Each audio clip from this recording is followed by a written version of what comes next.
My name is Monica Rivers, and last winter I found out my sister threw her own son into the system like yesterday's garbage. He was 11, quiet, brilliant, and far too gentle for a world like this. I swore then and there I'd get him back, and someday Ashley would feel exactly what it meant to lose everything. Where are you watching this from? Drop your city or country in the comments. I love knowing where this story reaches. Let's dive in. I never liked the way Ashley stirred her coffee, slow, methodical, like every swirl was a tiny performance. That morning, she was standing in her cluttered Austin kitchen in her silk robe, swirling milk into a mug as if the world outside wasn't burning. "Ashley," I said, fighting the tightness in my chest. "Where is Ethan?" She didn't even blink, just kept stirring like I hadn't spoken. "Ashley, where is your son?" Finally, she looked up, and the way her face twisted, I'll never forget it. There wasn't sadness or shame or panic, just boredom.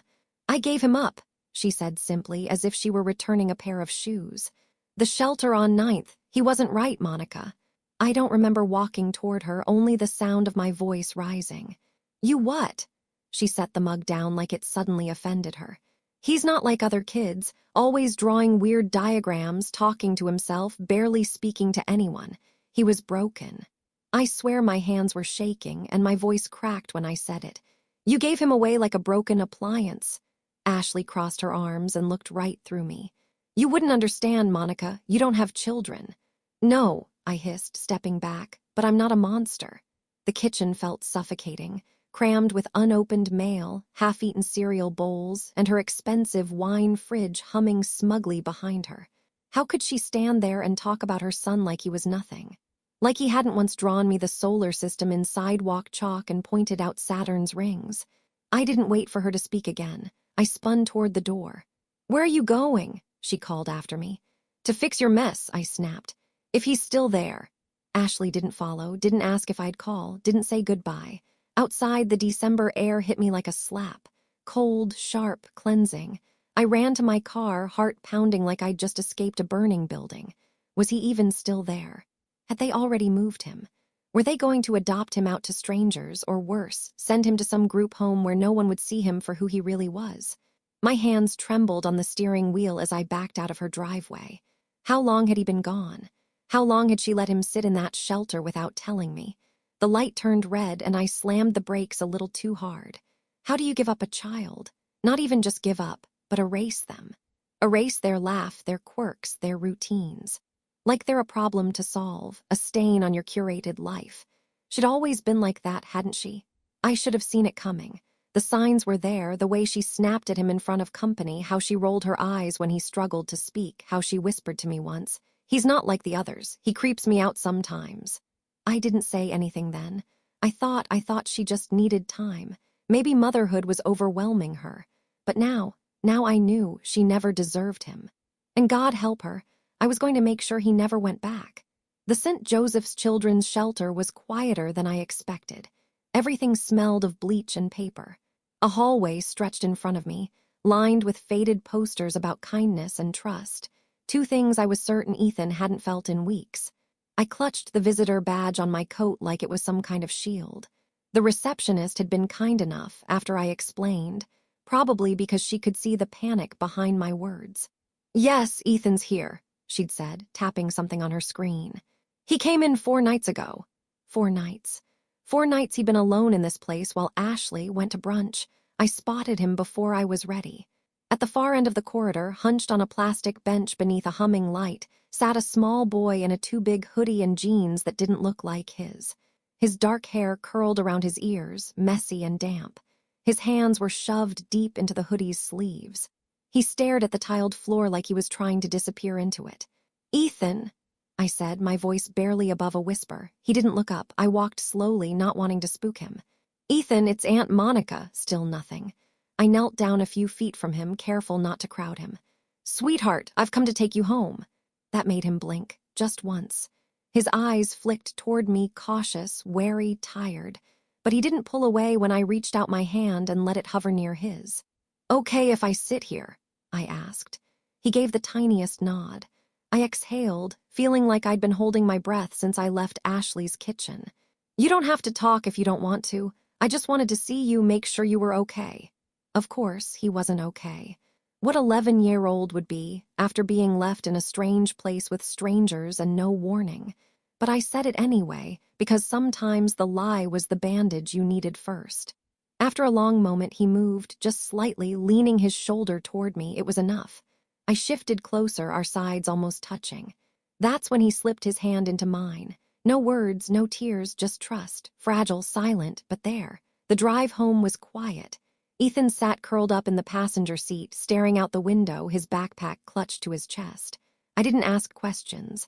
Didn't fill the silence with adult noise. I just drove. At a red light, I glanced over. His fingers were tracing shapes on the foggy glass. Circles, lines, maybe stars. I smiled to myself. When we got to my house, I gave him the tour like it was the most normal day in the world. Here's the bathroom. Extra towels are in the cabinet. Your room's this way, guest room, but we can call it yours. He stood in the doorway, staring at the twin bed with its slightly too bright dinosaur sheets. I'd bought them years ago on clearance, just in case he ever stayed over. I wasn't sure what you liked, I said gently, but we can change it. He didn't respond, but he didn't run either. That felt like a win. In the kitchen, I warmed up some tomato soup and grilled cheese. The smell seemed to catch his attention. He slid onto the stool by the counter, hands still hidden.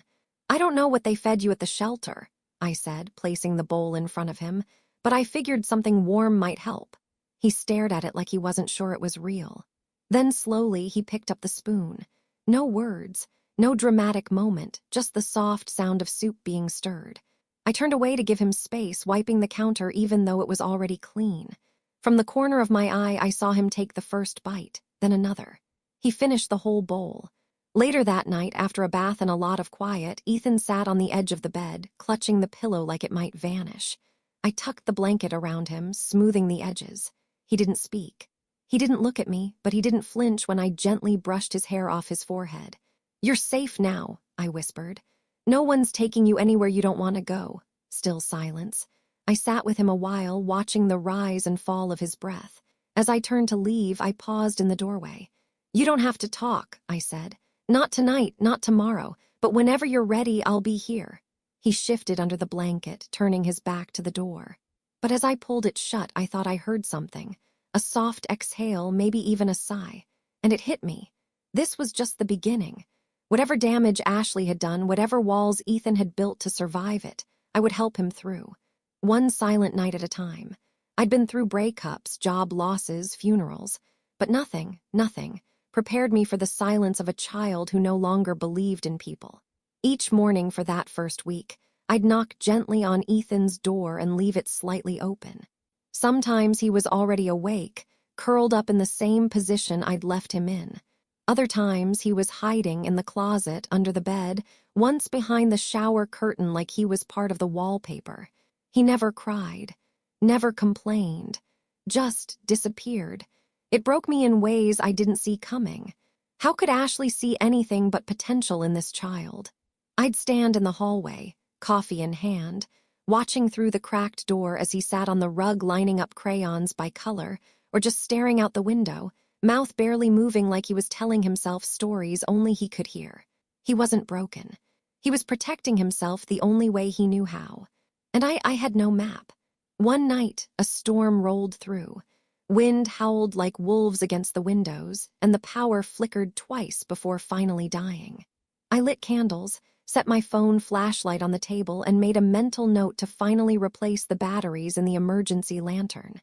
As I was hunting through the hallway closet, I heard a rustle.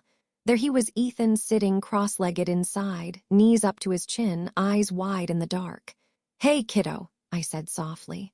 "Storm spooked you." He blinked. I crouched to his level, careful not to reach for him. "This closet used to be my hiding spot too when I was little. One time I camped out in here for a whole Saturday, had a flashlight, peanut butter crackers, even a mystery book. Still nothing, but his gaze stayed locked on mine. I called it my thinking cave, felt safer when things out there got too loud. Something in his face flickered, just a fraction of recognition. "I'll leave the door cracked, okay?" I added. "You don't have to come out unless you want to, but I'm right out here." I left a blanket on the floor beside him. 20 minutes later, when I came back with a flashlight, he was wrapped in it. It felt like a small miracle. Over dinner the next evening, leftover lasagna he barely picked at, I leaned my elbows on the table and said, "You know, I once failed a spelling test in 5th grade and cried for a whole hour. You ever bomb a test?" He glanced at me, then quickly away. Mine was the word scissors. Who thought to put a C in there, honestly? I caught it, the tiniest twitch of a smile. "You don't have to talk, buddy," I said, voice quieter now. "Just know you're safe here." He looked up then, briefly. Like he was checking to see if I meant it, I smiled. Not big, not loud, just enough to say, "I see you." At night, I found myself lying awake, staring at the ceiling fan spinning lazy circles, thinking of all the things he didn't say, the things I couldn't fix with soup or warm lighting or soft words. What does it do to a child to be unloved by the person who's supposed to protect you? Ashley didn't just abandon him. She rewrote his world, taught him that silence is safer than trust. That vanishing is smarter than hoping. I wanted to fix it, desperately. But every instinct in me screamed that fixing wasn't the answer. Loving was, without conditions, without expectations. So I did what I could, packed his lunch with little notes he never acknowledged, left sketch pads by his bed, bought a nightlight shaped like a moon and didn't say a word when he moved it to the closet. And every night I whispered the same thing before I closed his door. "You're safe here." Not because he believed it yet, but because I needed him to someday.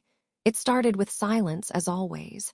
2 weeks had passed since Ethan moved in, and we'd settled into a quiet rhythm. Cereal in the morning, occasional walks to the mailbox, and evenings spent in our separate corners of the house. He still hadn't said a word, not a syllable, and I had stopped expecting him to. But that night, I was up late grading reports on my laptop. Contract work I'd picked up to offset the grocery bill that seemed to grow each week. Papers were stacked beside my coffee mug, and my eyes had started to glaze over when I heard it. The soft pad of socks on hardwood. I didn't look up right away, not wanting to startle him. He lingered near the hallway entrance like a shadow, something tucked under his arm. After a few seconds, he walked over to the table and placed a paper gently beside my keyboard. I blinked at it, then at him. It was a drawing, sharp lines, clean strokes. An anatomical heart shaded in red and blue pencil, complete with arteries labeled in careful block letters.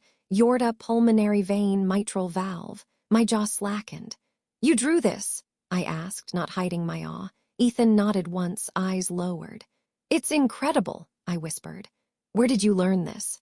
He hesitated, shifting from foot to foot. Then, barely above a whisper, "I want to be a doctor." I froze. The words didn't fully land for a moment. Not because of what he said, but because he said it.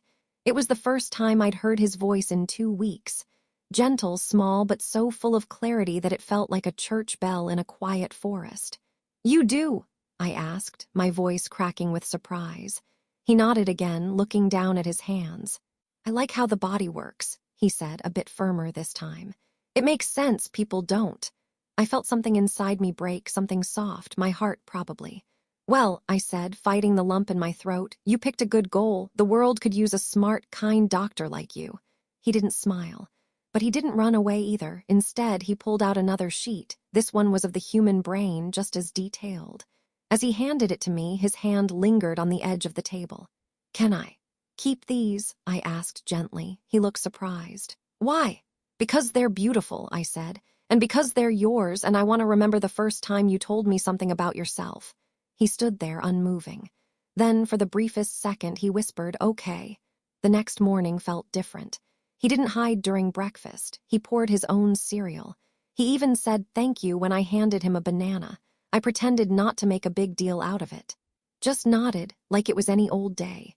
But the second he left the room, I stepped into the hallway, leaned against the wall, and let out a long breath I hadn't realized I was holding. Progress. Real, honest progress. That afternoon, I cleared a shelf in my office and placed his drawings there in a frame I found in the garage. I thought about buying him more supplies, pencils, sketchbooks, maybe an anatomy model. But more than that, I thought about what his voice had sounded like. Like hope cracking through stone. It was quiet, but it was real. And it was ours. I couldn't stop staring at the shelf in my office. His drawings, now 3 deep, were propped up in mismatched frames. Anatomical diagrams, sketches of surgical tools, even a labeled cross-section of a lung he'd copied freehand from a library book. The boy barely spoke above a whisper most days, but give him a blank page and a pencil, and his whole mind poured out. And all I could think was, how on earth am I supposed to afford medical school? It hit me one morning as I reviewed the tuition estimates. I'd Googled, how much does it cost to become a doctor, and nearly dropped my coffee when I saw the numbers. 4 years of undergrad, 4 of med school, licensing exams, residencies, it was dizzying. My savings, modest. My income, just enough to cover the mortgage, groceries, and car payments. I'd only just finished paying off my student loans. The thought of starting over financially made my chest tighten. Over coffee with Trisha at a diner off I-35, I finally admitted it. "I want to help him," I said. "But how do you pay for med school when you've just paid off your car?" She sipped her tea, watching me carefully. Trisha had been my best friend since college, smart, grounded, honest in a way that sometimes hurt. "You don't have to do it all alone," she said gently. "There are scholarships, grants, programs. If he's as sharp as you say, there are people who'll notice." "He is," I said quietly, picturing the heart drawing pinned above my desk. "He really is. So help him find those doors," she said. "You don't have to carry the cost, just open the path." That night, I brought home a pile of library books about scholarships and science fairs. I left them on the coffee table without explanation. Ethan noticed. He didn't say anything, but the next afternoon I caught him flipping through one of them, tracing a diagram of a human kidney with his finger. When he saw me in the doorway, he didn't hide it, just looked up, curious. "There's a science expo next month," I said, pointing to a flyer taped inside one of the books. "Middle school division, winner gets a scholarship bond." He glanced at it, then back at me. "I don't like crowds," he said. I nodded. "Totally fair. But if you ever change your mind, I'll be there the whole time." He didn't answer, but the next morning, he asked me if we had any modeling clay. The weeks that followed were filled with quiet excitement. Ethan began building a 3D model of the circulatory system in his room, asking questions about materials and colors. He borrowed my hot glue gun. He drew diagrams in pencil and labeled them meticulously. When he finally showed me the finished project, a board with tubes representing veins and arteries, tiny labels attached with pins, I nearly cried. "It's incredible," I said, crouching beside it. "You made all this," he shrugged, smiling a little. "I like how things fit together." That night, I found him Googling pre-med requirements on the living room laptop. He wasn't just dreaming, he was planning. And I realized something important. This wasn't a phase. It wasn't just a refuge from pain. This dream was real to him, so it had to be real to me too. On the first day of the science expo, I packed us sandwiches and tissues and made sure his shirt was pressed. He didn't say much in the car, just held his project board in his lap and stared straight ahead. "You okay?" I asked gently. He nodded. "I just want them to understand it." "They will," I said, "because it's brilliant." He glanced at me, then whispered, "Thanks for letting me try." Letting him try. That was all he needed. A crack in the door, a light left on, someone willing to say yes when the world already told him no. By the end of the expo, Ethan had won first place. He didn't jump or cheer. He just stood there blinking at the ribbon in his hand, as if it might vanish if he looked too long. But I saw it, the way his shoulders lifted slightly, the way he stood a little taller as people passed by his table and asked questions. He answered each one in his quiet, measured way. That night, as I hung the ribbon on the fridge, he asked if we could look into those scholarship competitions again. And I said yes. If there's a way, we'll find it. Together. It came in a plain white envelope. No gold trim. No official-looking seal. Just State of Texas, Department of Future Scholars typed neatly in the corner, barely visible in the stack of junk mail I almost tossed in the recycling bin. I remember standing in the driveway, keys still in one hand, grocery bag in the other, flipping through coupons and bills when I saw it. At first, I thought it was another registration notice for a school fundraiser. Then I opened it, and I swear, my knees buckled. "Dear Ethan Rivers, we are pleased to inform you that you have been selected as a recipient of the Future Scholars Full Academic Grant." I don't remember reading the rest. I just stared at the words "full academic grant" until they blurred. My vision swam. The paper trembled in my hands. It was real. He'd done it. This boy, this quiet, brilliant, tender-hearted boy had just secured his future. Not just a scholarship, but everything. Full pre-med, full med school coverage, books, tuition, fees, housing, the entire path cleared. I sat down on the front step, bags still in the car, letter in my lap, and cried. Not the graceful kind. The kind that makes your shoulders shake and your breath hitch, where joy and relief collapse into each other and there's no telling one from the other. Ethan had no idea yet.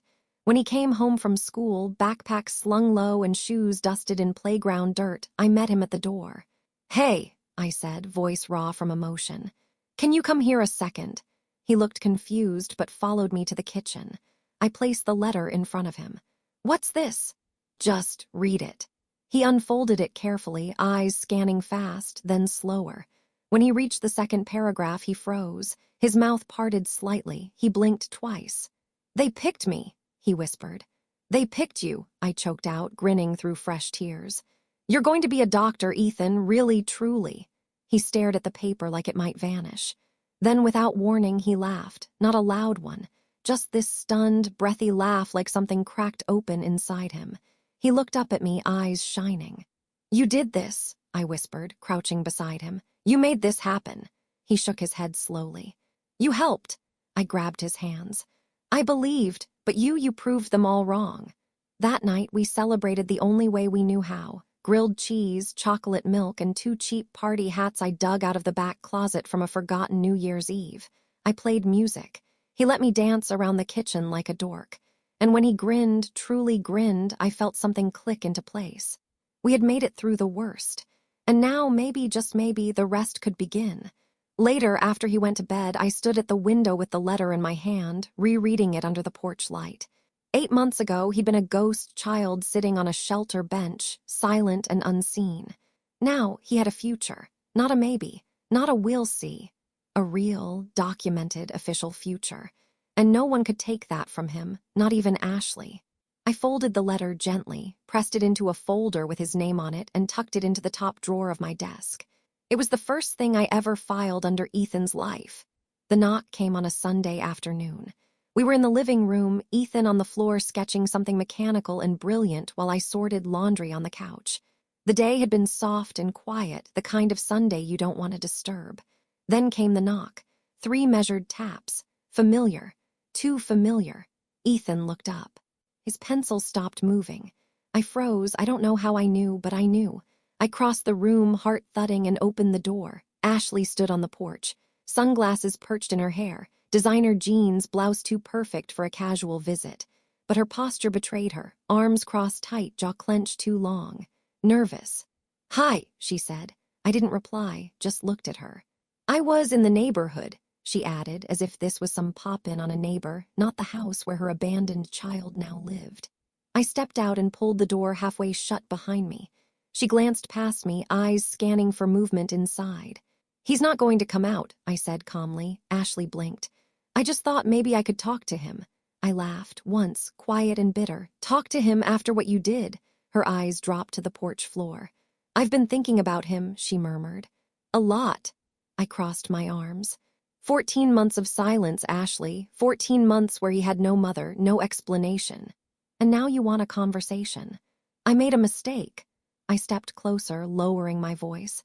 "You didn't misplace your keys, you didn't forget a birthday, you gave away your son like he was a stray." She flinched. "You think I don't regret it every day?" "Regret's easy," I said. "It doesn't cost you anything." Silence stretched between us. Inside, I heard the soft scrape of Ethan's chair moving. Ashley's voice wavered. "He doesn't want to see me, does he?" I held her gaze. "What did you expect?" Her eyes filled, but she blinked fast, furious. "I'm still his mother." "No," I said quietly. "You were his mother once." That's when the door creaked behind me. Ethan stood in the hallway, half visible in the shadow. He didn't say a word. Ashley turned quickly, her breath hitching. "Ethan!" He stared at her, eyes steady, distant, not angry, not emotional, just done. And then, without a word, he turned and walked back into his room. The click of his door echoed louder than any scream. I closed the door gently behind me and faced Ashley. She stood there like she'd been slapped. "I'll walk you to your car," I said flatly. She didn't argue. As we walked, she kept glancing back at the house like she could still pull him from it with a look. She couldn't. He used to love me, she whispered. And you used to be someone he trusted. We stopped at the curb. She opened the car door but didn't get in. Do you think he'll ever forgive me? She asked, eyes rimmed red. I didn't lie to her.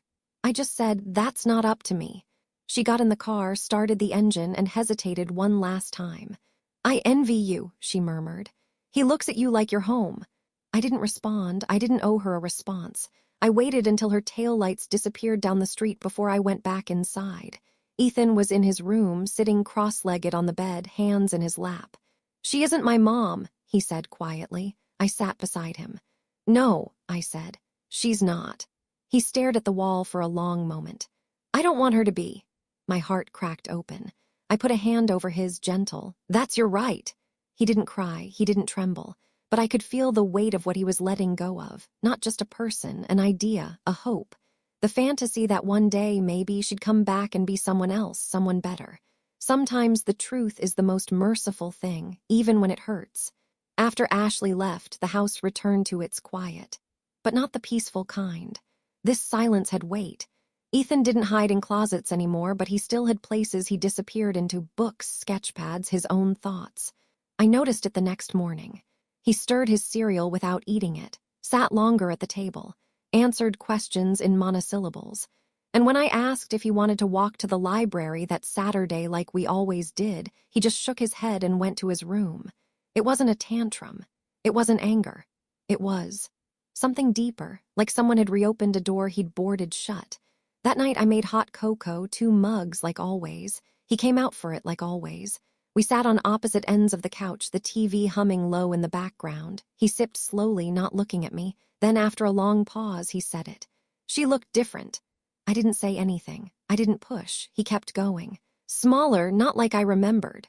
I turned slightly to face him. Sometimes people shrink when we grow. He nodded. A minute passed. She isn't my mom, he said again, softer this time, not to convince me, just to hear it aloud. I know, I said. He looked at his mug. I don't want her to be. I waited. Then, is it bad to feel that? My chest ached. No, sweetheart, that's your right. He looked up. But she gave me life. I took a slow breath. And then she left you in a place where no child should be. That doesn't cancel out what she gave you, but it doesn't earn her a title either. He didn't cry, but his eyes glistened and his shoulders tensed like he was trying to keep something inside. I used to think if I was quieter or smarter or less weird, he whispered, she'd like me more. Oh, honey, I thought maybe I was too hard to love. That cracked something in me. I moved closer, set my mug down, and gently pulled him into a hug. He didn't resist. You are not too hard to love, I said against his hair. You are wonderful and brave and so worthy. He clung to me, small fingers gripping my sweater like a lifeline. We stayed like that a long time. Later, after he'd gone to bed, I sat in the kitchen with the lights off and the letter from the Future Scholars program in front of me. I reread the opening lines, the ones that once made me cry with joy. And for the first time, they felt a little heavier. Not because they weren't wonderful, but because I realized no scholarship, no award, no future title would erase the bruise Ashley left behind. He could become a surgeon. He could win awards, build wings on hospitals, save hundreds of lives. But part of him would always remember what it felt like to be left behind by the one person who was supposed to protect him. That knowledge, his resilience despite it, was what made him remarkable. But it also made me angry. Quietly, bitterly angry. Not for me, for him, because even though he was healing, even though he was thriving, he would carry this wound, buried deep, in ways the world might never see, and she would never understand the price of what she threw away. Graduation day felt like spring had bloomed just for us. The campus courtyard was bursting with color, flowers lining the stage, folding chairs fanned out across the lawn, parents clutching programs like treasure. There was a breeze just strong enough to lift Ethan's gown as he walked across the grass, hands tucked nervously into the sleeves, eyes scanning the crowd. I sat in the back row, heart thumping against my ribs like a second pulse. He hadn't seen me yet, but I saw him, grown taller, straighter, more composed than the boy I'd first found in that shelter corridor, silent and skeletal under flickering lights. Now he moved with quiet confidence, a small but certain flame behind his eyes. He'd finished his internship with excellence, passed his licensing exams, and today he was being named a surgical resident at Cedar Ridge Medical Center.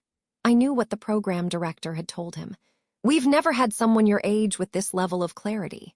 He deserved every bit of this day. Still, I couldn't stop shaking. I saw Trisha a few rows ahead, waving at me with a grin. She mouthed he did it. I nodded, unable to speak. My throat was already closing up. The dean's voice boomed from the stage. Names were called, students crossed one by one, tassels swaying in the sun. And then, Ethan Rivers. The applause was polite, but my hands clapped harder than anyone's. My eyes filled as he took the stage, calm and composed, gripping the sides of the podium like he'd done it 100 times before. He looked out at the sea of faces. Then he began. "I wasn't supposed to end up here," he said. His voice, though soft, reached every corner of the lawn. "At least that's what the world told me."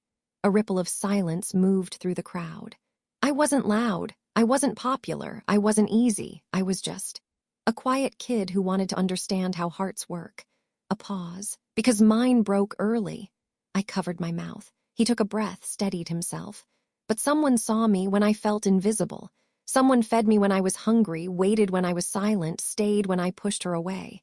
He scanned the crowd, and then he saw me, our eyes locked. "I owe this moment to one person," he said. "The woman who saved me when I thought I didn't matter." My heart felt like it might burst. He stepped away from the mic, returned to his seat, and didn't look back at me again. But he didn't have to. He knew I'd heard. After the ceremony, I found him under the oak trees near the parking lot. He had taken off his gown and slung it over one arm, the sweat from the afternoon sun clinging to his collar. "Hey, Dr. Rivers," I teased, trying to hold back my tears. He rolled his eyes, but the smile gave him away. "You were amazing," I said. He shrugged, but his eyes were warm. I meant what I said. "I know," he hesitated, then reached into his folder and handed me a copy of his residency assignment. "Look where they placed me." I read the paper and froze. Cedar Ridge Medical Center, the one we used to pass on the way to science fairs. "Ethan," I whispered, "you did it." He nodded. "We did." I pulled him into a hug. This time he didn't stiffen. He held me back, strong and sure. "I'm proud of you," I said into his shoulder. "So proud." "I know," he whispered. "I've always known." That night back home, I placed the program from the ceremony next to the framed scholarship letter in my desk drawer. Then I lit a candle, not for ceremony, but for gratitude. Because even though our road had started in darkness, abandonment, trauma, silence, Ethan had found his light. And I had been lucky enough to walk beside him. The rain started around sunset. By the time the sky turned charcoal, thunder rolled over Austin like a slow drumbeat. I had just closed the curtains when my phone rang. A hospital number. My stomach dropped before I even answered.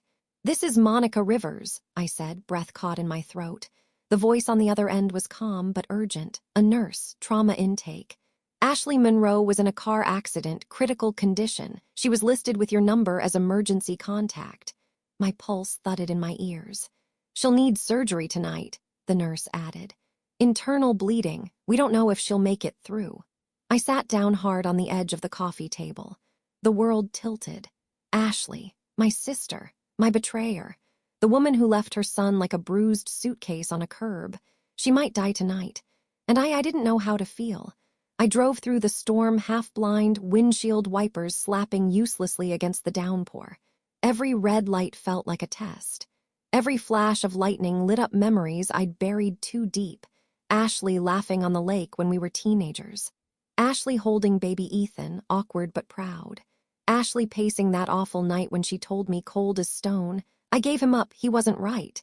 I hated her and I loved her, and I didn't know which part of me was stronger.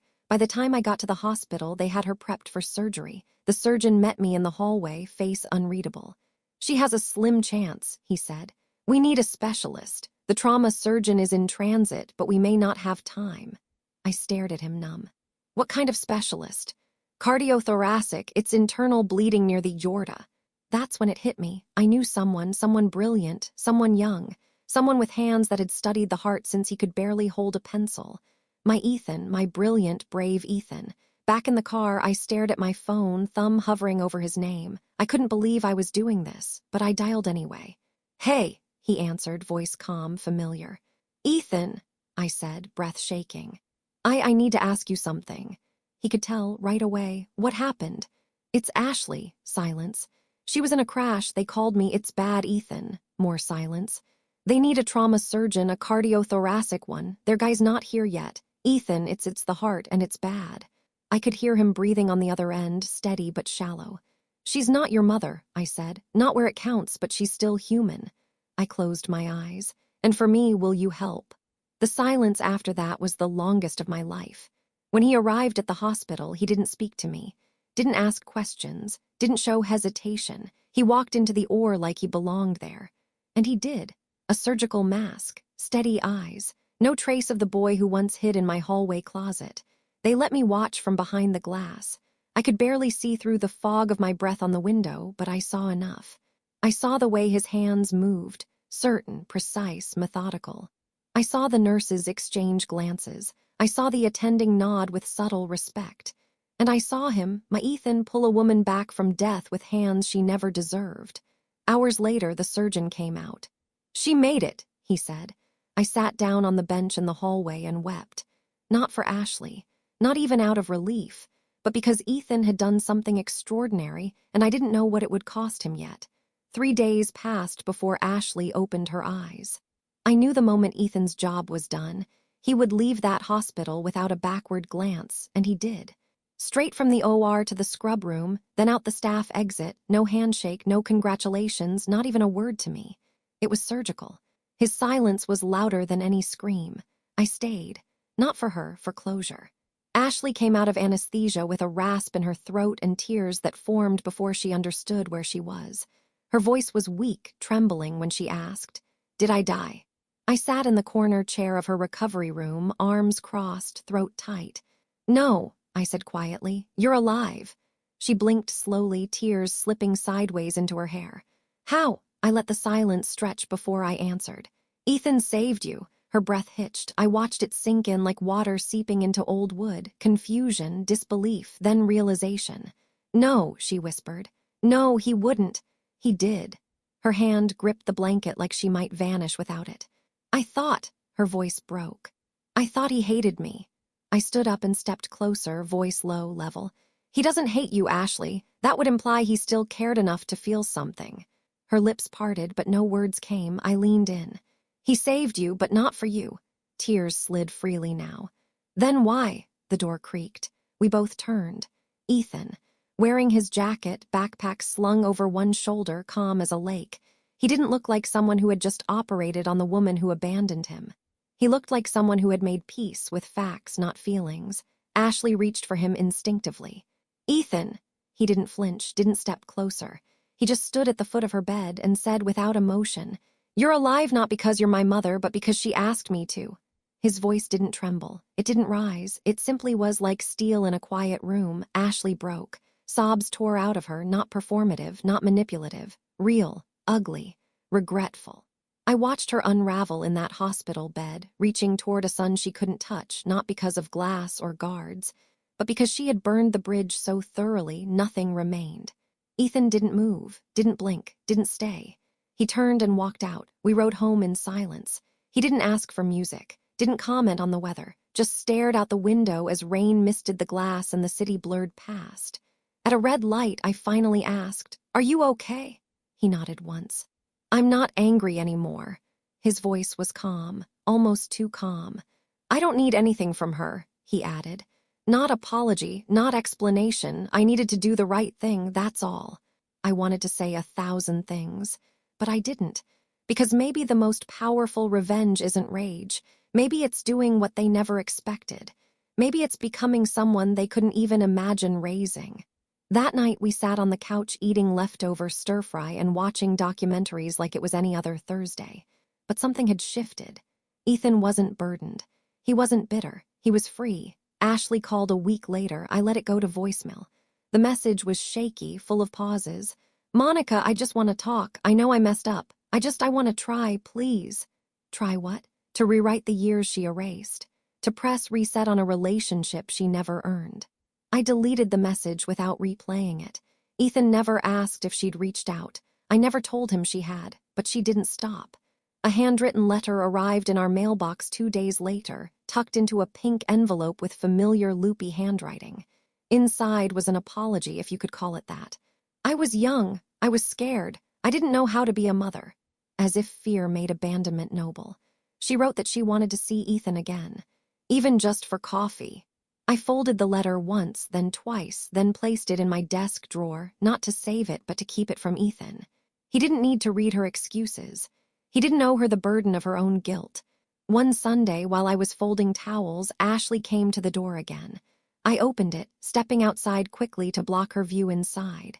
She looked older. Not just from the surgery, though the scars along her collarbone peeked beneath her blouse, but from everything else. Guilt aged her in ways time never could. I just want to talk to him, she said softly. I shook my head. He doesn't want to talk to you. Her lips trembled. Can you tell him I'm sorry? I didn't blink. He might forgive you someday, but that doesn't mean he'll forget. She swallowed hard. You think I deserve this? I stepped closer. I think you got back exactly what you gave. She looked like she might argue, but didn't. Instead, she lowered her gaze and nodded.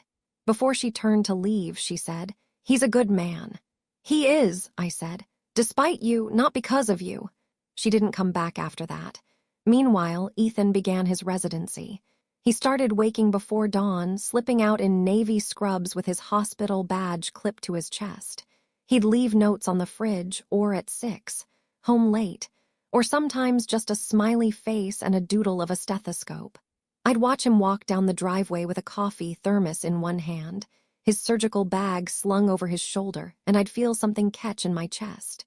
Pride, yes, but also peace. He wasn't broken. He wasn't even bitter. He was focused. Sharp. Whole in a way Ashley would never understand. Sometimes he'd talk about cases, always careful not to break confidentiality. Sometimes he'd say nothing at all, just eat dinner with me while we watched nature documentaries and drank tea. And sometimes I'd catch him sketching hearts again in the margins of his notepad, just like he had years ago, except now he knew how to fix them. One night as we sat outside under the porch light, I asked, Do you ever think about her? Ethan sipped his tea. Sometimes. What do you feel? He paused. I feel sorry for her. I nodded, unsure what to say. He added, but not for me. That was the difference. He had healed, and he didn't need her forgiveness to live a full life. The sign was unveiled under a bright autumn sky. A silk ribbon fluttered to the ground as applause echoed through the hospital courtyard, mingling with the soft strains of a string quartet playing under a white tent. Cameras clicked. Phones lifted. Donors smiled in tailored suits. But I barely noticed any of it. Because there, gleaming in brushed silver letters, was something I never imagined would exist. Monica Rivers' pediatric wing my name. On the side of a hospital. I stood frozen, the weight of it too vast for words. Not because of pride, not even because of shock, but because of who had made it possible. Ethan stood at the podium, white coat spotless, badge gleaming. He looked out at the crowd with calm assurance, no nerves, no hesitation. He'd grown into his role with quiet force, like water carving stone. Already his name was showing up on journals, boards, invitations to speak. But here, today, he wasn't the prodigy. He was the grateful son. Some people are born into love, he said, voice steady over the mic. Others are lucky enough to find it when the world forgets them. A hush fell over the audience. When I was 11, I thought I didn't matter. I thought being quiet made me invisible. That being different meant I was disposable. He glanced toward me. And then she showed up. I felt Trisha's hand squeeze mine gently. She didn't rescue me with money or grand gestures. She rescued me with soup, with silence, with showing up day after day even when I didn't know how to say thank you. I wiped my cheek, tears falling faster than I could stop them. I became a doctor, he said, not because I wanted to save lives, but because one life, mine, was saved in the smallest, fiercest, kindest way. A pause. And this wing, this place of healing for kids like I was, is for her. More applause. Then a standing ovation. But all I could hear was the thump of my own heart. Later in the private reception hall, Ethan found me by the windows. He held a glass of lemonade and leaned against the frame like he had in our kitchen 100 times before. You okay? he asked. I laughed softly. Are you kidding? I'm a mess. He smiled. A good mess. The best. We watched the trees sway in the wind for a moment. You know, he said quietly, I used to think about changing my last name.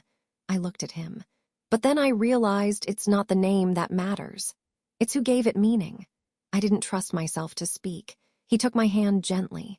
You didn't just save me, Monica. You helped me become someone who saves others. That night, after the lights dimmed and the guests trickled out, I walked the quiet hallway of the new pediatric wing. The walls were soft blue, lit with skylights and tiny murals of stars. At the end of the hall was a plaque, dedicated to Monica Rivers, whose quiet love built a future. I traced the letters with my fingers, heart swelling. It had all started with a shelter, a broken boy, a betrayal that nearly shattered everything. But it ended here with legacy, with purpose, with love that endured not because it was easy, but because it was chosen over and over. If you followed Ethan and Monica's journey all the way to this moment, thank you. Tell me in the comments, what part of this story stayed with you the most? Was it the betrayal, the quiet healing, the unexpected twist? Or the full circle moment of legacy? Every view, every like, every share helps stories like this reach someone who might need it right now. And if you've ever been a Monica to someone, or had a Monica in your life, say so below. Because the world needs more of them.